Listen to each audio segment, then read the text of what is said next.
Parce que vous êtes tous différents, vous devriez donc tous avoir une approche différente de votre activité physique. Selon la médecine indienne, l'Ayurveda, sur laquelle repose ma manière de coacher les gens, eh bien vous êtes tous différents car vous avez tous une constitution de naissance qui vous est propre.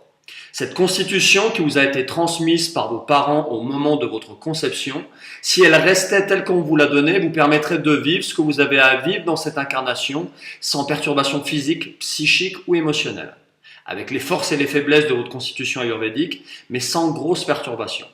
Sauf que c'est bien évidemment pas ce qui se passe, et que notre environnement, le climat dans lequel nous vivons, les émotions que nous vivons dans notre vie personnelle ou professionnelle, tout ce que vous allez manger ou boire, tout ça, ça perturbe cet équilibre. Et ce déséquilibre, en fait, se traduit par des manifestations physiques ou symptômes qui peuvent être complètement bénins et passer inaperçus, mais qui, si on les laisse s'installer, peuvent vraiment devenir handicapantes pour votre vie quotidienne.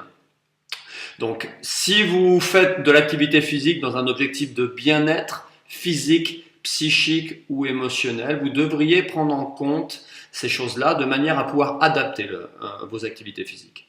Parce que ça fait maintenant, bien 18 ans que je travaille dans certains clubs de remise en forme.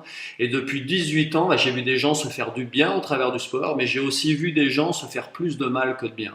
Parce qu'en fait, ils choisissaient des activités qui ne faisaient que accentuer les déséquilibres qui pourrissaient leur vie depuis de nombreux mois ou de nombreuses années. Donc dans la dernière vidéo, je vous ai présenté, je vous expliquais comment adapter vos séances en cas d'excès de vata, qui est un type de déséquilibre. Et dans celle-ci, maintenant, je vais vous parler de l'excès de pitta. Donc pour savoir si cela vous concerne, voici quelques symptômes. La colère, l'irritabilité, l'impatience, avoir des sautes d'humeur, être très intolérant avec les retards, ne pas supporter d'arriver en retard, c'est mon cas, avoir un comportement tyrannique, ça peut être mon cas aussi de temps en temps. Des indications physiques, des symptômes physiques comme les inflammations, les tendinites à répétition, les sportifs, des bouffées de chaleur, des éruptions cutanées, des brûlures d'estomac, avoir une soif ou une faim excessive. Si vous faites déjà du sport, avoir une odeur de sueur un peu aigre qui pique le nez, des problèmes de mauvaise haleine, ou les yeux injectés de sang le matin, tout ça c'est des symptômes qui traduisent donc l'excès de pitta. Donc si vous vous êtes reconnu dans ces symptômes, voilà à quoi vous devriez faire attention dans vos activités physiques. Vous devriez, dans l'idéal, privilégier le plaisir dans vos activités physiques. Donc vous entraînez si possible en pleine nature et favoriser les activités apaisantes, calmantes, relaxantes. Donc l'eau, par exemple, le milieu aquatique, c'est un très bon milieu pour les personnes qui sont en excès de pitta, parce que ça vous refroidit un petit peu. Il faut surtout être à l'écoute de ce que vous dit votre corps. Surtout lorsque vous commencez à être dans le rouge et que tous les signaux lumineux vous indiquant qu'il faut ralentir sont allumés. Il faut savoir écouter votre corps et pas vous dire allez, je suis plus fort que lui, je vais continuer à lutter contre lui, je vais continuer d'accélérer malgré que tous les voyants soient au rouge, je vais continuer de me pousser, etc. Parce que là, vous faites qu'accentuer les symptômes que vous avez à l'intérieur de vous. Donc il faut accorder aussi une part importante à la relaxation ou à la méditation en fin de séance.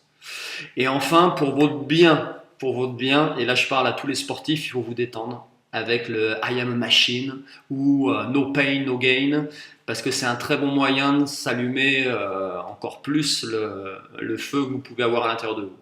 Donc dans l'idéal, vous devriez éviter, qu'est-ce que vous devriez éviter? De rechercher la compétition permanente dans ce que vous faites. Surtout si vous faites du sport pour être mieux, encore une fois, évitez de vous tirer la bourre avec vos potes quand vous allez courir ou dans vos matchs de squash ou de tennis. Évitez le challenge à outrance. Par exemple, vous êtes sur le tapis de course, vouloir courir absolument plus vite que la personne qui est à côté de vous, parce que peut-être que cette personne-là, elle est aussi en excès de pitta comme vous, et que à l'issue de ce petit challenge, ça va se terminer par la mort de l'un de vous deux en fait. Donc évitez aussi les endroits où il fait trop chaud pour vous entraîner. Ne vous entraînez pas dans une salle trop chaude ou en cas de forte chaleur si vous vous entraînez en extérieur. Et si vous faites appel à un coach, dans l'idéal, et là il faut faire attention, votre coach doit être capable de vous canaliser. Okay, les personnes chaudes qui sont en excès de pitta, c'est les seules personnes que je dois ralentir, à qui je dois dire d'arrêter ou non, c'est la dernière série, on n'en refait pas une autre.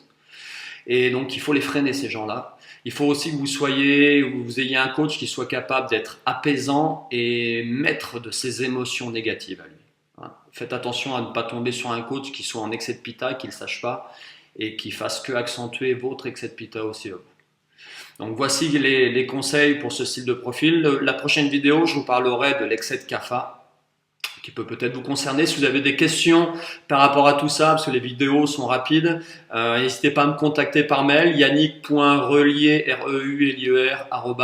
@me.com, ou directement sur ma page Facebook, Yannick Relier, ou sur la page Facebook de Rebound System. Voilà, à bientôt.